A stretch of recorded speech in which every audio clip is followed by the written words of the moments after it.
सभी को जय हिंद। तो आज हम 2 जून का करंट अफेयर देखेंगे। यहाँ पे जितने भी प्रश्न लिए गए काफी महत्वपूर्ण प्रश्न को लिया गया है। तो चलिए बिना देर के आज का पहला प्रश्न देखते हैं। हाल ही में किसे 2025 के लिए princess of Asturias support award से सम्मानित किया गया? 4 ऑप्शंस दिए गए। तो इसका राइट आंसर होगा option number B, Serena Williams. तो चलिए इसे विस्तार से देखते हैं। अमेरिका की टेनिस प्लेयर है सेरेना विलियम्स, समझे दोस्त, जिनको अभी उनके शानदार टेनिस करियर ऑफ समानता की वकालत के लिए 2025 का princess of Asturias award for sports से सम्मानित किया गया। यह एक स्पेनिश सम्मान है, समझे, कौन सा सम्मान है? यह एक स्पेनिश सम्मान है, पूछ सकता है। तो चलिए और देखते हैं। 73 एकल किताब के साथ जिसमें 23 ग्रैंड स्लैम जीत शामिल है, वे ग्रैंड स्लैम जीतने वाली सबसे उम्रदराज महिला है।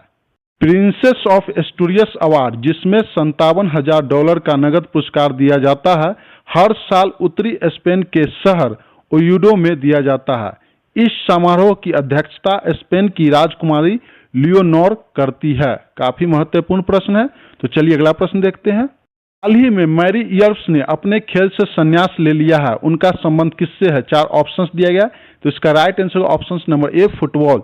तो चलिए इसे विस्तार से देखते हैं। इंग्लैंड की फुटबॉलर गोलकीपर मैरी इयर्स ने अंतर्राष्ट्रीय फुटबॉल से संन्यास लेने का फैसला किया। मैरी इयर्स ने 2017 में इंग्लैंड के लिए पहली बार खेला था, समझे दोस्त। तब से उन्होंने देश के लिए 53 मैच, जिन्हें कैप्स कहा जाता है, खेले। 2 फीफा सर्वश्रेष्ठ गोलकीपर पुरस्कार मिला उनको। 2023 विश्व कप में गोल्ड ग्लव सर्वश्रेष्ठ गोलकीपर भी मिला उनको। 2023 BBC support personality of the year award भी मिला उनको। 2023 BBC women's football of the year award भी उनको मिला। काफी महत्वपूर्ण प्रश्न है, जितना भी पॉइंट था मैंने आपको बता दिए। चलिए अगला प्रश्न देखते हैं। हाल ही में प्रसिद्ध 7 शिखरों पर सफलतापूर्वक चढ़ाई करने वाले सबसे कम उम्र के भारतीय कौन बन गए हैं? काफी महत्वपूर्ण प्रश्न है। तो इसका राइट आंसर का option number B, Vishwanath Karthikeya. तो चलिए इसे विस्तार से देखते हैं। हैदराबाद के 16 वर्षीय विश्वनाथ कार्तिकेय पदकांति ने इतिहास रच दिया। वह अब प्रसिद्ध 7 शिखरों की चुनौती को पूरा करने वाले भारत के सबसे कम उम्र के और दुनिया के दूसरे सबसे कम उम्र के व्यक्ति बन गए हैं। काफी महत्वपूर्ण प्रश्न है। तो चलिए अगला प्रश्न देखते हैं। हाल ही में चर्चा में रहे राष्ट्रीय फ्लोरेंस नाइटिंगेल पुरस्कार किस क्षेत्र में प्रदान किए गए हैं? 4 ऑप्शंस दिया गया है। तो इसका right answer option number B, health care, that means स्वास्थ्य के लिए दिया गया है। तो चलिए इसे विस्तार से देखते हैं। भी राष्ट्रपति भवन में 30 मई 2025 को राष्ट्रपति द्रौपदी मुर्मू जी ने 15 नर्सिंग पेशेवरों को उनके उत्कृष्ट योगदान, समर्पण करना और नर्सिंग क्षेत्र में उनके योगदान के लिए राष्ट्रपति फ्लोरेंस नाइटिंगेल पुरस्कार 2025 से सम्मानित किया गया है। यह पुरस्कार नर्सिंग के क्षेत्र में भारत का सर्वोच्च राष्ट्रीय सम्मान है और इसका स्थापना 1973 में हुआ था। भारत सरकार के स्वास्थ्य एवं परिवार कल्याण मंत्रालय द्वारा यह सम्मान प्रदान किया जाता है। इसका उद्देश्य है नर्सिंग पेशेवरों की निस्वार्थ सेवा, समर्पण करना और असाधारण कार्यकुशल को सम्मानित करना। बहुत ही महत्वपूर्ण प्रश्न है।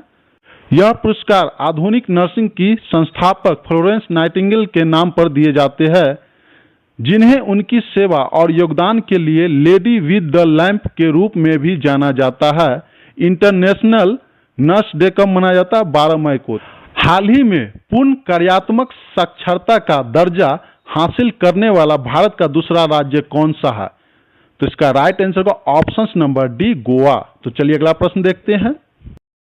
में हिताची इंडिया ने किसे अपना प्रबंध निर्देशक बनाया है? काफी महत्वपूर्ण प्रश्न है। तो इसका राइट आंसर का ऑप्शन नंबर ए, एन वेणु। तो चलिए अगला प्रश्न देखते हैं।